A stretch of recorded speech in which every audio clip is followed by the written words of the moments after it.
Battle in race 1 starts again in 12th position. When you don't get into the top 10 in Q1 and Q2, then those positions, wherever it is that you finished, are locked in for the rest of the weekend. This isn't new territory for him, though, having to work hard and developing a car. He's been there with Chevrolet, and he got a long career out of Chevrolet, so he's got the same job here, and he's got to take it in his stride, as he will, and keep pushing forward. Well, Norbert Mikulitz made a blinding start in race 1 to go from his lowly grid position of 11th up into 6th position and held off Sebastian Loeb all the way through. Looked in the opening couple of laps as if he had the pace to get by Mehdi Panani as well, but when the move didn't work and then he was stuck in the dirty air behind him, blunted his pace a little. He will be in front, rather just behind Ivan Muller, and the Citroens. In front of him will be these 3 Total Citroens. So, and that's got to be his target again, is to try and make a massive start to get by the cars in front. And we've seen so far this year that actually Lopez, I think, is the only guy that's not fluffed a start in his Citroen. So we'll have to see exactly how they get off the line. Here is Jose Maria Lopez, championship leader. And that's a very interesting turn of events as well. You would have expected, really, with his experience of Muller, maybe to be the man that was leading the charge, but fortune has dictated otherwise, and Jose Maria Lopez, so far, and this is probably going to be giving him the commentator's curse, has won race 2 in every World Touring Car meeting he's ever attended as a driver. All right, it's only 3 of them so far, but it's still a hell of a record. It's a high percentage. It's a streak he won't want to break either. Because if he can finish in front of his teammates and outscore them, then that'll give him the championship lead heading into Slovakia. If he can put the car from 9th on the grid into victory circle, then that will be most impressive. One thing we do have to remember is Ivan has had a non-finish with a crash in the first round, so the others might come across bad luck throughout the year. Yes, exactly right. Ivan's already picked up 1-0 because somebody had a huge shunt in front of him, Tom Coronel. And Ivan just couldn't avoid the spinning Chevrolet. His car got taken out as well. Something about our graphics makes everybody look like they're a redhead in a field. I was going to point that out. Not sure that's strictly true. There is just definitely some colorization going on there. Thiago does not have orange hair. At least he didn't this morning. There are a lot of fans in the grandstands that do, because, of course, orange and black was the colours of Zengo Motorsport up until this season when Mol Group came on board as Norby sponsors. So there are lots of guys here who have got bright orange hair. Thiago Monteiro, Gabriele Tarquini in front of the Citroens, but behind 4 Chevys. James Nash, when you're sitting on the grid like Gabriele, like Thiago, and there's a gap in front, you're going, ooh, okay, you roll your sleeves up even further now, going, right, here we go. There's an opportunity. There's a free, you know, card in your hand, if you like. You've got to try and play it as well as you can. Yeah, you know you've already made up a place before you even start, so it's mentally such a drawing thing. He's going to be looking at the back of Coronel's car straight away to get and fill that gap and push his way past these Chevrolets.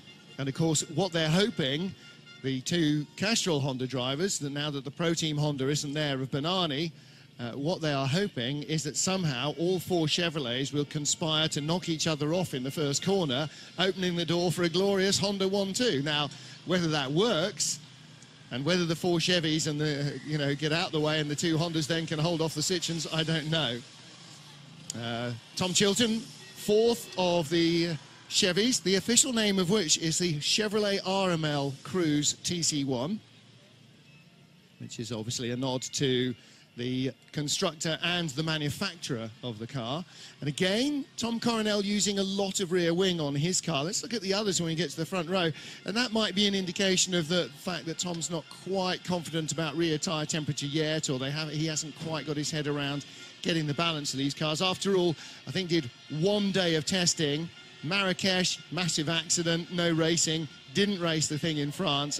You know, it is really new to him in a way that it's not to anybody else in the field yet. Yeah, he's been a rear-wheel drive guy for a long time, so this is a big change for him, and he's done it and stepped into it very well, although we spoke to him yesterday and he was saying, you know, how much he was missing the rear-wheel drive cars and actually really being able to play with it.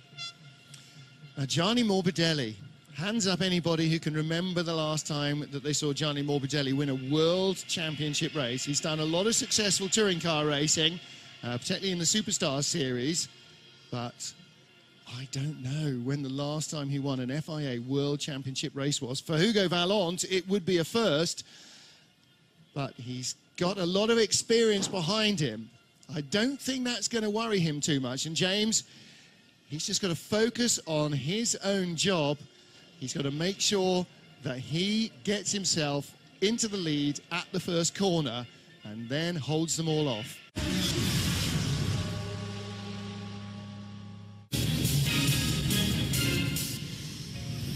Yokohama, your tire. Where performance matters, you'll find Total Quartz. Cars on the formation lap now at a frigid Hungaroring. Round 6 of the FIA World Touring Car Championship. Pedal box with our poleman, Hugo Vallant. James Nash, a left foot breaker, legacy of karting. Well, let's hear from Norbert Mikulits as he gets away from the grid, 11th place.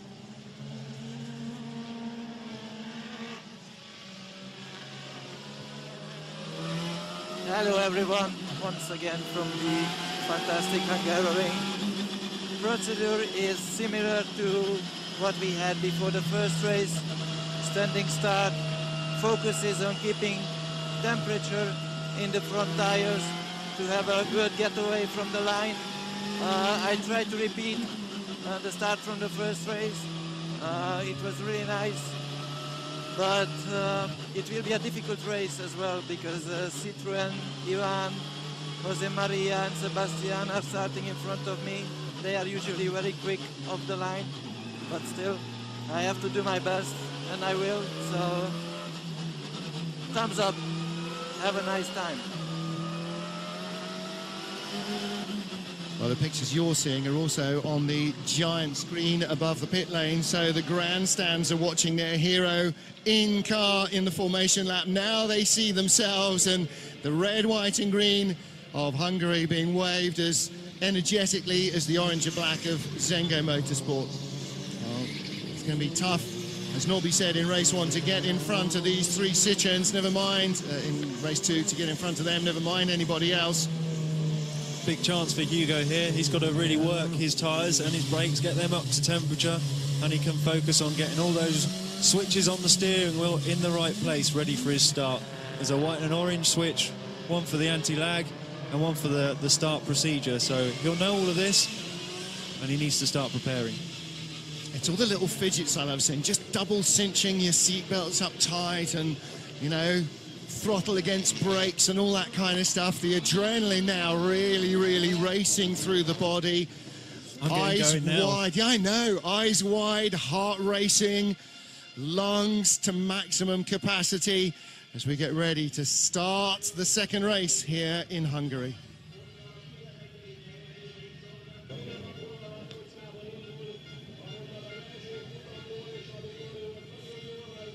The grid is complete. The green flag will wave at the back of the field. Round 6 of the FIA World Touring Car Championship here at the Hungaroring. The yellow and white car of Hugo Vallant, the first of 4 Chevys on the grid. Gianni Morbidelli, the black and white car. Then Tom Coronel on the right.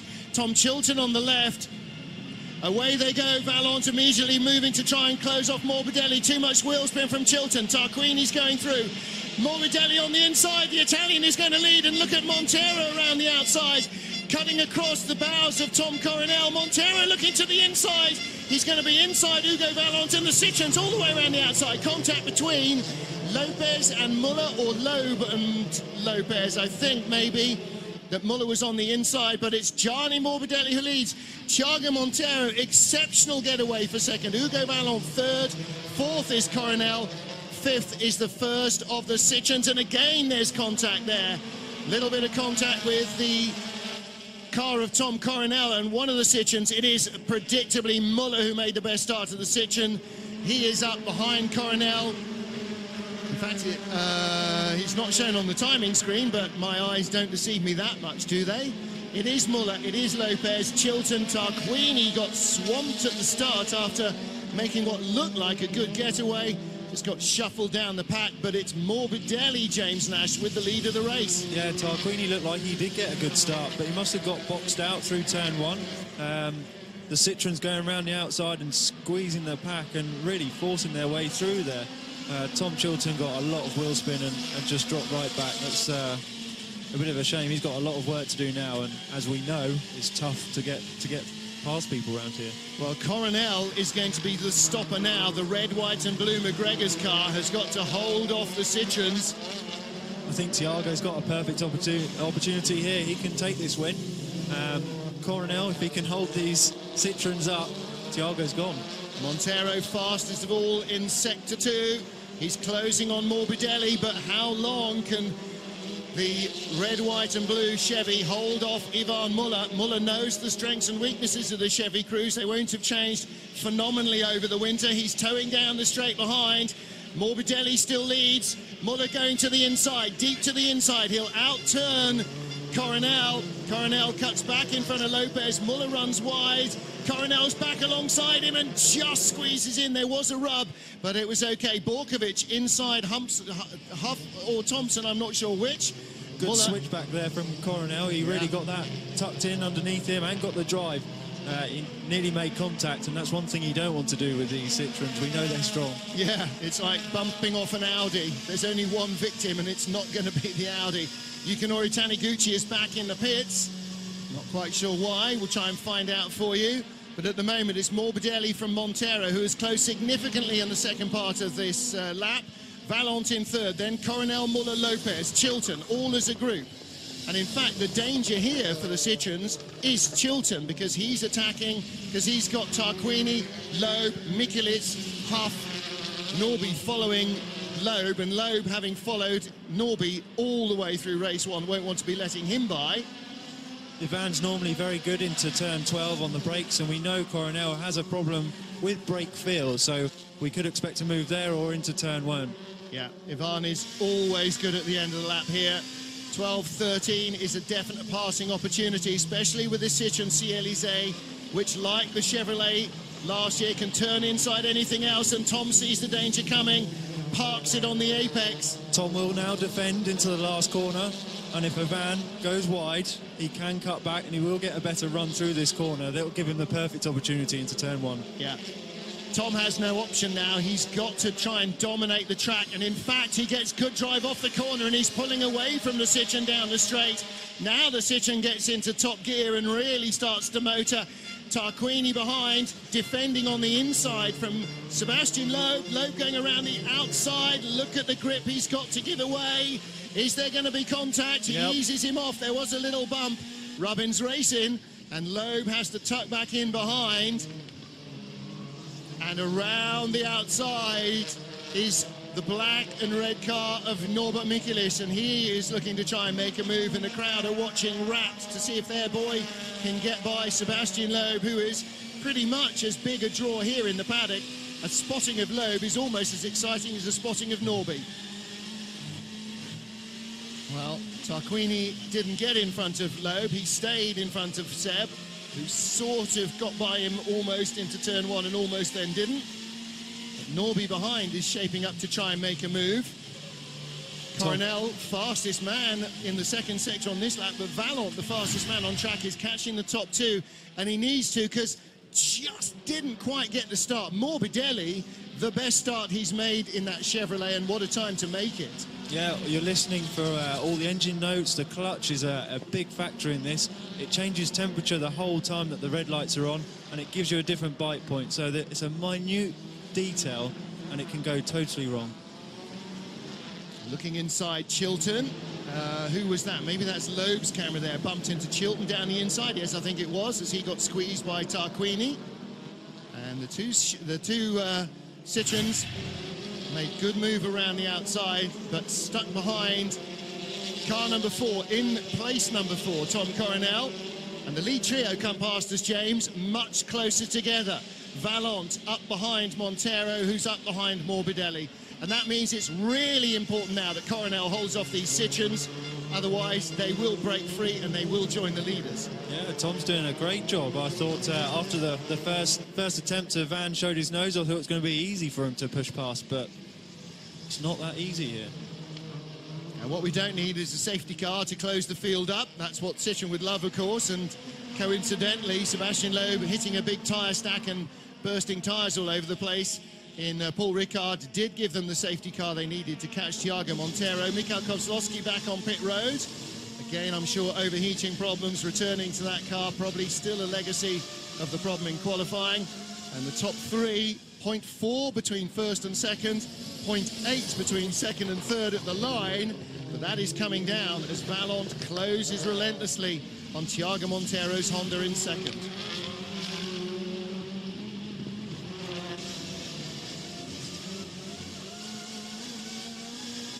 Great view on board from Hugo Vallant of the battle in front for the lead. Kozlowski not having any luck with curing this overheating problem, and frankly they might as well put the bonnet down and push the car away. I don't think it's going to get any better at any stage. Not going to learn anything, are they?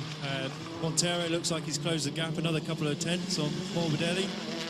Is he in that dirty air now? Is he going to be stuck there, or can he push past? Well, he is now, but he still set the fastest lap last time round of the race so far. So he's quicker than the Citroens are able to go behind Coronel.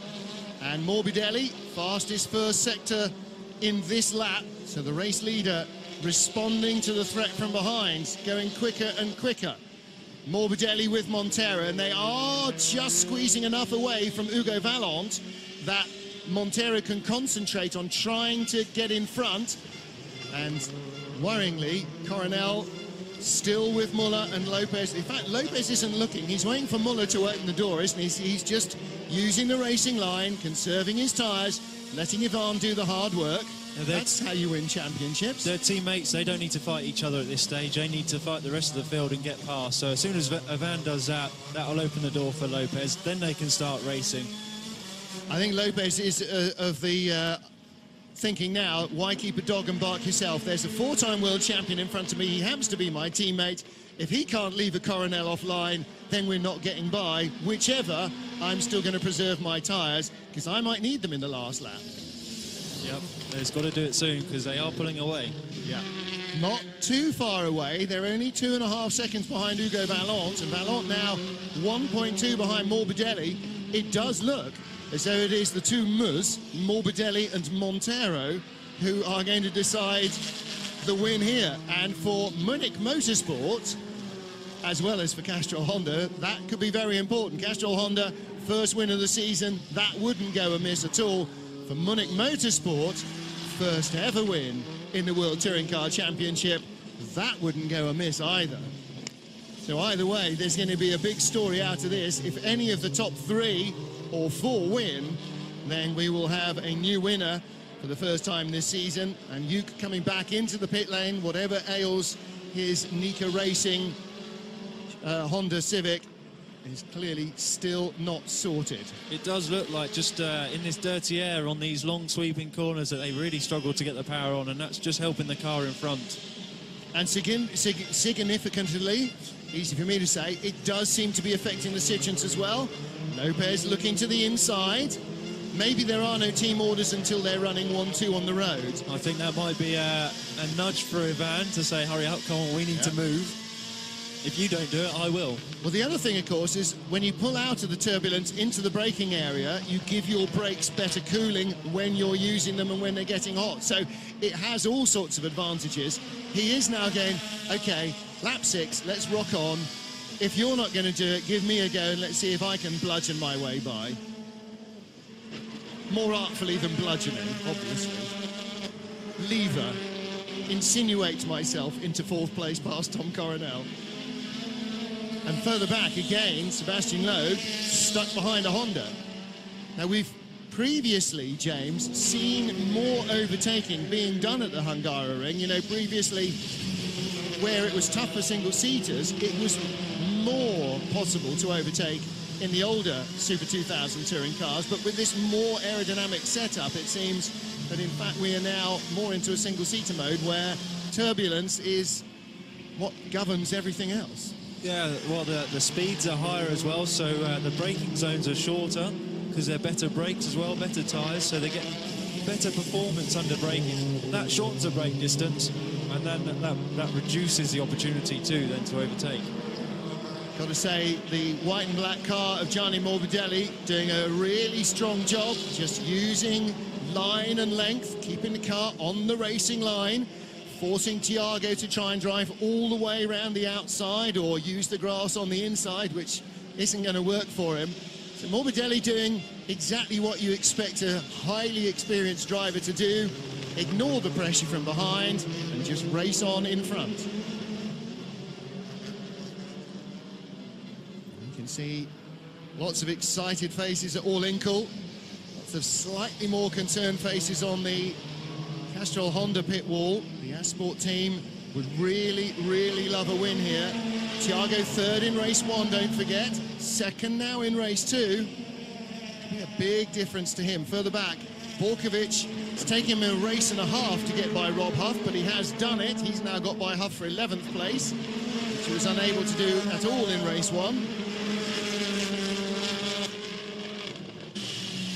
And Loeb still stuck behind Tarquini, and Norby now breathing in his exhaust fumes as he was making Loeb breathe his in all the way through race 1. Coronel is kind of doing what Morbidelli is doing, isn't he? Just ignoring what's in the mirrors and focusing on not making a mistake with your own driving, and that's the key. Yeah, and if he doesn't make a mistake and holds this win, he needs to go and thank Coronel for holding everybody up too, because he's really being held. Although he's soaking up the pressure, he just can't let up now. He's got to keep so focused. Yeah. Halfway through, lap 7 of 14. One mistake and the Honda will be by. The problem for Thiago is the longer this goes on, the harder his tyres are working compared to Morbidelli's. Because Morbidelli has got good grip and good airflow, and Thiago hasn't. And was that a couple of spots of water on the high camera lens? That would throw the cat among the pigeons.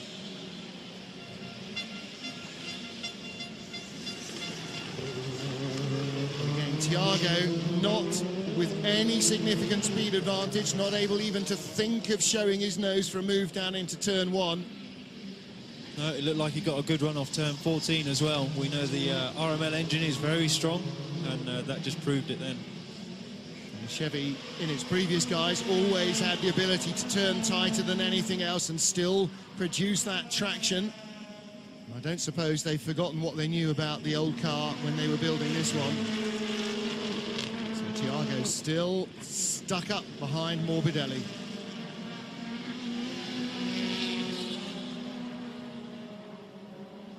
Franz Engstler leading the TC2 class here at the Hungaroring. Right behind him, teammate Pasquale Di Sabatino. You hear the tyres scrubbing on the cars as they work hard around the twisty stuff. Di Sabatino, the TC2 winner in race 1, James Nash.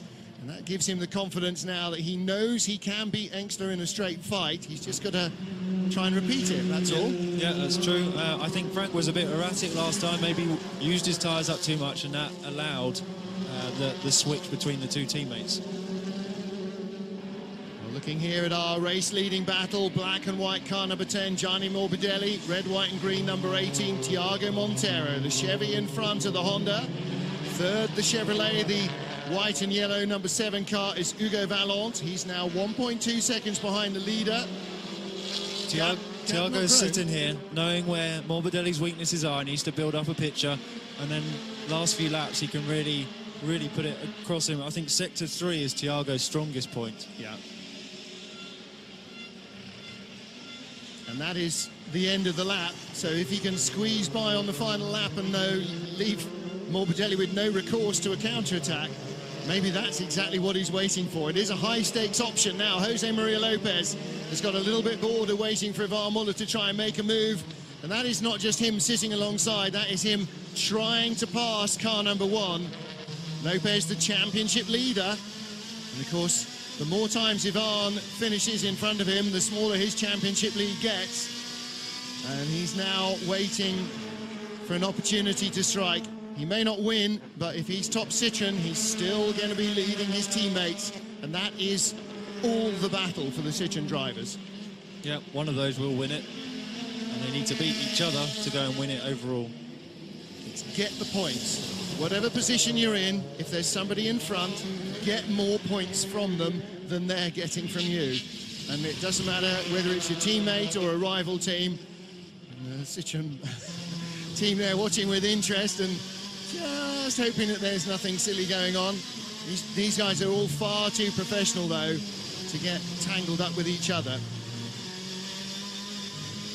Apart from anything else, it serves Lopez no purpose if he retires. He doesn't score any points, and that puts his championship challenge in jeopardy. René Munich in the second of the Munich Motorsport cars, closing in on James Thompson. René doing a 53.0 last time round, the Lada 53.7. So Munich finding nearly a second on Thompson on the last lap alone, and in front of that, red Lada is the other one with the Union flag. That's Rob Huff's car, so Munich can size them both up maybe before the end of this race. Top 12 cars on that last lap, all within a couple of tenths of each other, so nobody's making any gap or pulling onto the next group. Well, what's significant of what we're looking at here, James Nash, is that you've got Tom Coronel's red, white and blue car holding off the two Citroens behind, but then there's a gap back to Tom Chilton that there wasn't earlier, and that relieves the pressure on Lopez. Now he can start to think about attacking Muller without having to worry about where Chilton's going to be when it doesn't work.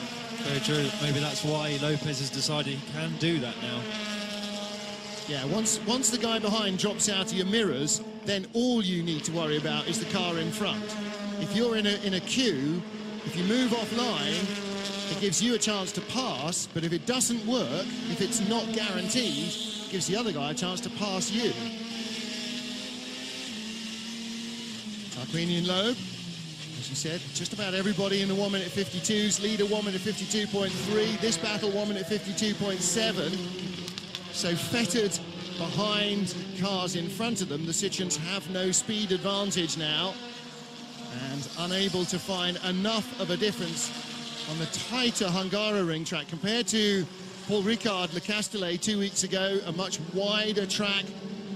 They had more opportunities and more slower corners as well. You know, there was the hairpin, there was a chicane, opportunities to pass in slow turns or off slow turns, which sort of don't exist so much here.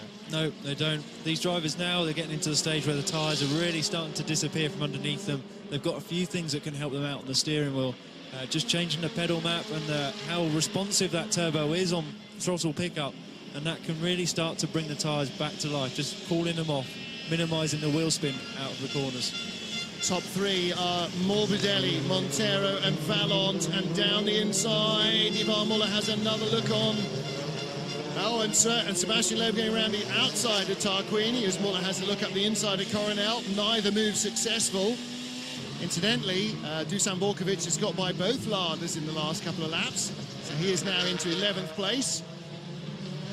As Loeb tucked up under Tarquini. Thompson's been off, and there are a few little drops of rain falling. I did think we'd seen a couple on the high camera at the final corner.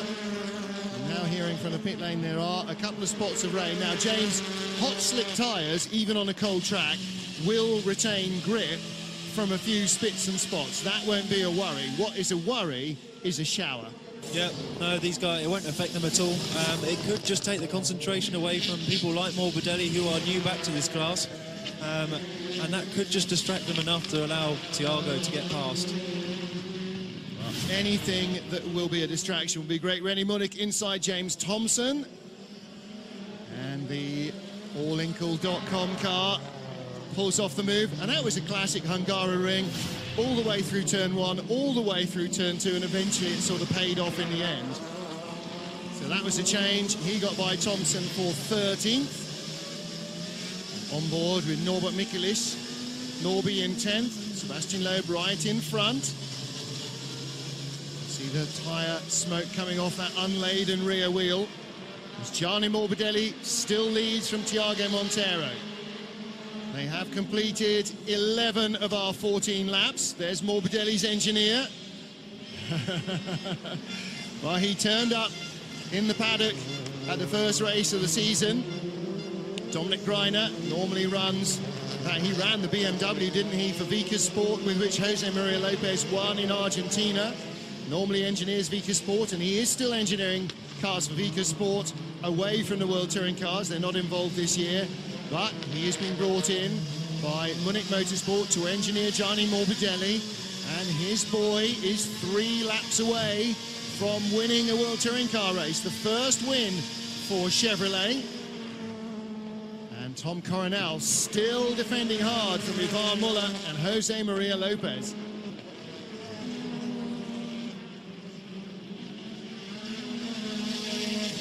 Lopez and Muller down to the chicane. Muller is squeezing Lopez out. And this in the final 3 laps. James Nash, this is a proper battle now between the Citroën drivers. Yeah, if we can listen to their engine notes here briefly, we can hear what they're doing and struggling with traction. It'd be good if we can go back on board with them. Well, you've been in this situation all last year at Bamboo with your teammate Alex McDowell. It was fairly clear early on that you two were going to be, if not the only front runners, certainly front runners in the Yokohama Trophy. And of course, you're in similar setup and identical basic cars. You're going to end up in the same patch of tarmac a lot of the time, and that brings its own pressure. It does, but you know, you're racing a championship, not just a race. So as much as you want the position in front of you, you've got to play the long game sometimes and give up that one place to keep the points. Well, we are being told, as far as we can tell, there are no team orders at Citroën. Gianni Morbidelli leads onto the penultimate lap from Tiago Montero. And Jose Maria Lopez, the number 57, grey, red and white Citroën, is definitely looking to try and get past Ivan Muller for 5th position. He won't risk anything, but if he can force an error out of Muller and get by, so much the better. And for Montero, really impressed with the stickability. There's Morbidelli's friends and family in the garage, some men in RML jackets as well at the back. This will be a big red letter day for RML to get a car that gets a victory as effectively an independent entry. And they have got the Citroëns bottled up behind Tom Coronel. Tommy will be buzzing after this, holding off the Citroëns for every inch of the race. If he manages to keep up his defence, then he'll have so much more confidence in his car after this, because this is really, really having to soak it up. Yeah, he's working hard for it, and it's good to see as well. It's nice that they're not just breezing past these Chevrolets. Well, Montero doing such a great job sticking right up behind Morbidelli all the time. His tyres must be really getting mullered by having lack of front-end grip. Of course, they've got that extra camber on the back to keep the rears warm, but that means more oversteer or more understeer as the front tyres start to wear. Dominic Greiner can't wait for this race to be over. Gonna have to wait another couple of minutes. Two very apprehensive teams. It's evident now that the Citroëns are not going to make an impact in this reverse grid race. It is going to be either a Chevrolet or a Honda that wins it. Gianni Morbidelli, as he did on lap 1, leads into the first corner on lap 14. Tiago Montero, well, he said after race 1, didn't he? He got almost to the end of the race and then thought, it isn't going to happen. I'm just going to back it off to 95%. And he won't be here. He needs to push 100% on this first bit. We know Sector 3 is strong for him, so he needs to close up as much as possible and then really attacking Sector 3. That's his only opportunity down the hill into turn 12 and maybe the drag run through turn 14. I wonder if he's just giving Morbidelli a tiny bit of breathing space to sucker punch him towards the end of the lap. We'll wait and see whether he's got anything left to give or whether, in fact, his tyres have now just had enough. Behind, oh, and Morbidelli at the chicane, all over the place. Wow, here's the chance for Tiago. Here's the chance too for Hugo Vallon to go around the outside. Big moment from him, well held and well backed out of that. But what happened? Did Morbidelli just outbrake himself there? Have his tyres had enough? Surely of all of them, Montero should be the one struggling. We've now suddenly got 3 cars covered by 0.2 of a second. Last lap in Hungary. Morbidelli needs to steady the ship, James. No, he's been faultless all the way through the race, and to make a mistake on the last lap, it's just a big no. Out of the penultimate corner, turn 13, turn 14. It is going to be the first ever win in the World Touring Car Championship for Munich Motorsport. Dominic Greiner will be punching the air on the pit wall. Gianni Morbidelli wins his first World Touring Car race. Thiago Montero in second place. Hugo Vallant in third. Coronel, Muller, Lopez, Chilton. That's your 5, 6, 7, 8. 9th for Gabriele Tarquini. Sorry, 8th for Gabriele Tarquini. 9th for Sebastian Loeb. Phew. Disappointment for the Honda team, but relief and delight for Munich Motorsport. Their second season in the championship, and Gianni Morbidelli has delivered the victory to get them onto the top step of the podium.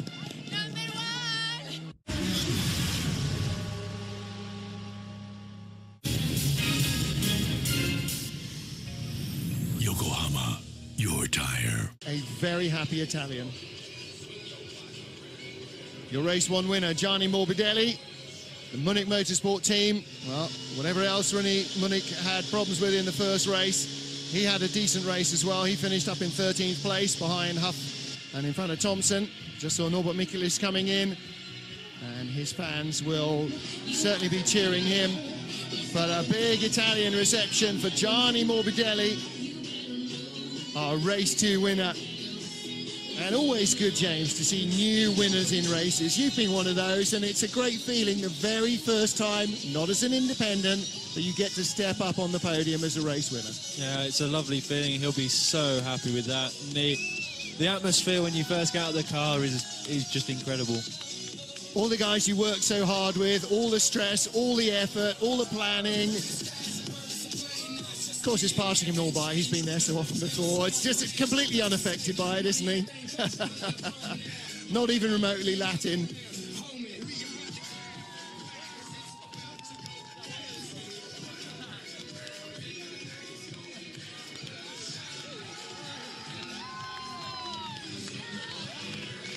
So the mechanics get the kisses before the girlfriends, and the wives get the kisses, and Dominic, he'll get the biggest of all, I think, probably. And for Hugo Vallant, outright podium finish. And again, you know, like Mehdi Benani, all these steps getting closer and closer to that first win. Again, a situation you know you can relate to. You get closer and closer, and you start to believe more and more and more, right? Yeah, and it's given these teams hope as well that they can go out there and win races and get on the podium in front of these Citroens. Well, I wonder how much in qualifying now we're going to see Hondas looking to be 9th and 10th, because it's, you know, it's shown that starting at the front in race 2, it's not a bad place to be. No, they've got to go and do something. You know, you can use that as a tactic. We saw other world champions doing that, Andy Priaulx, and it worked really well. Well, let's hear now from our race winner, Gianni Morbidelli. Gianni Morbidelli taking his first win this year, World Touring Car Championship here in Hungary. Gianni, congratulations. Yeah, the first one that bet the Citroën in this championship. I'm so happy, I'm so grateful for all the job of the team, the Munich Motorsport. I want to thank all the guys, because this is for them, this victory is for them, for NM Munich, and for all they did until now. You know, we are in delayed, and this victory for us is a very recharge of motivation for the future of the championship. It was very exciting to watch you. You had a great start off the line, taking it from Vallant. Bit hairy from Thiago in that last lap. Yeah, I think he tried, you know, to overtake me in the chicane. He tried everything, but, you know, it was difficult to overtake me in the last lap. So I'm really proud and really happy. I don't have a lot of words except this, because for us it's a big day today, yeah. For sure, you should be proud. Great result. Congratulations. Well done to you all. Thanks a lot. Thanks. Well, congratulations. And as he said, actually, I'd sort of missed over that. Not just his first win, not just the first for Munich, But they're the first guys to beat Sitchin this year as well. Great news. And Thiago Monteiro looked just as happy with a third and then a second. A fantastic weekend for Honda, a fantastic weekend, especially for Thiago Monteiro. Are you disappointed about missing out on the win or happy to be second? You're always a bit disappointed, especially when you think that you could have it. I was faster, but one thing is to be faster, one thing is to overtake. And Gianni did a good job, very good job. He didn't make any mistakes. I tried to push as hard as I could. He was on the pace, so congratulations to him. On my side, I'm very excited and very happy about this weekend for sure. A third and a second is great. The pace in race 1 was a lot higher than the pace in race 2. Was there no chance of overtaking at all?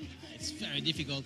They have a very strong engine, basically, and really the main difference, every straight line I could not be close enough. It was slower, as you could see probably on the more technical areas, but we still have to work in many different areas. We are not there yet in some parts, and especially acceleration coming out of the corners. We need a bit more, and so we'll work. I mean, it's only the third weekend. We'll keep pushing, as you can see, and yeah, that's the way we do it. Right, it's podium time. Thank you.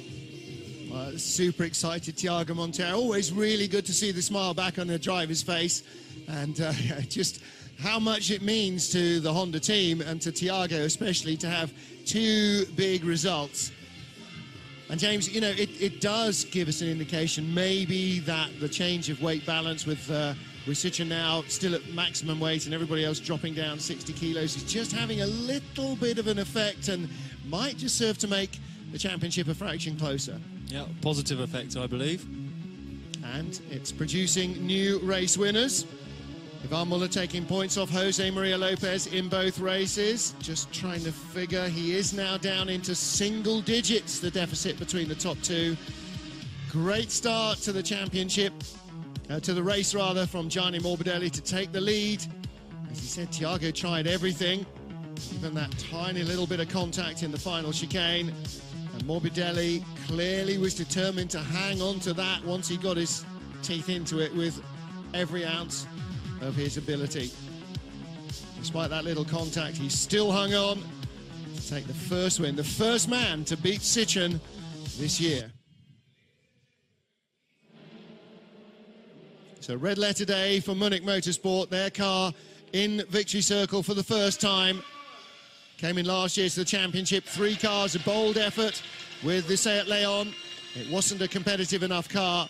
And this year with the RML Chevy, they have got a much better device to try and go out and get to the top of the pile. And Gianni Morbidelli, courtesy of the reverse grid in race 2, has managed to do exactly that. Paul-Man Hougain-Vallant was third.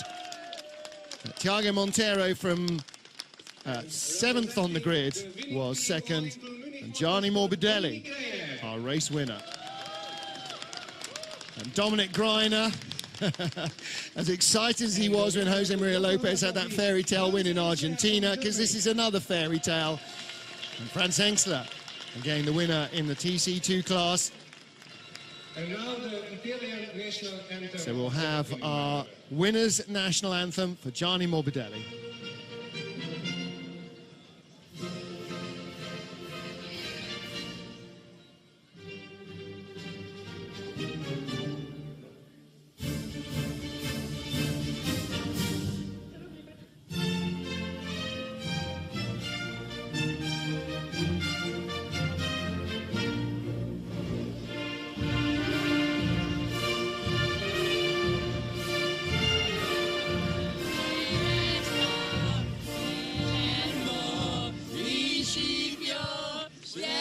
Not just the French that can sing along. The national anthem of motor racing for Gianni Morbidelli, and now the anthem of our winning manufacturer.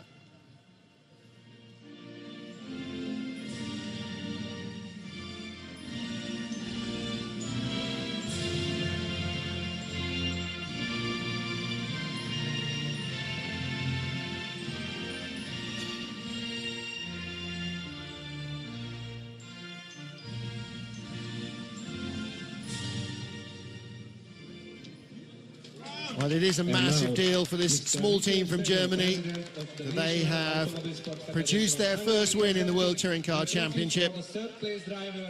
Rennie Munich, I'm sure, will be absolutely thrilled All the mechanics look like they're completely knocked out by the result. You know, James Nash, when you've got a car in the first couple of rows of the grid, there's always a chance. But, you know, all sorts of different things can happen. Of course, the guy alongside him on the grid there in the yellow and white overalls, Hugo Vallant, he had the same kit too. So it could have gone out either way. He did, and we have to remember his weekend got flipped totally around. He qualified 11th and picked up the 10th place, which gave him that reverse grid. So after qualifying, he was thoroughly disappointed. But just watching him there as the anthem was playing, no matter how many years have gone under his wheels, no matter how many times he stood on the top step of a podium, do you think this means any less to be a winner than it ever did the first time he did it for Gianni Morbidelli? It really looked like a very, very important day for him. So, Big Dominic takes the trophy. Another one of the bright, smiley faces around the paddock, and even brighter and smilier today. And rightly so. The Yokohama Trophy goes to Franz Engstler.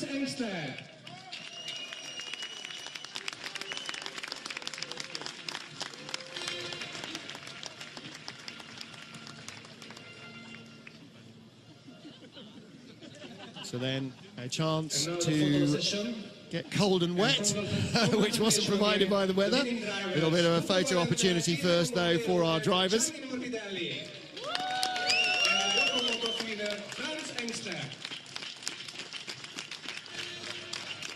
Well, packing up is going to be a lot easier tonight for Munich Motorsport, isn't it? A bit more lively, I think. They'll be full of fun and laughter. They will be happy, happy boys. I think the drinks might be on Gianni Morbidelli tonight in Budapest. It's a great city to go and enjoy. And I think you're looking at a group of German mechanics in the very early stages of a fairly major hangover. And rightly so, well deserved for them. Gianni Morbidelli and Munich Motorsport, winners here in race 2 in Hungary.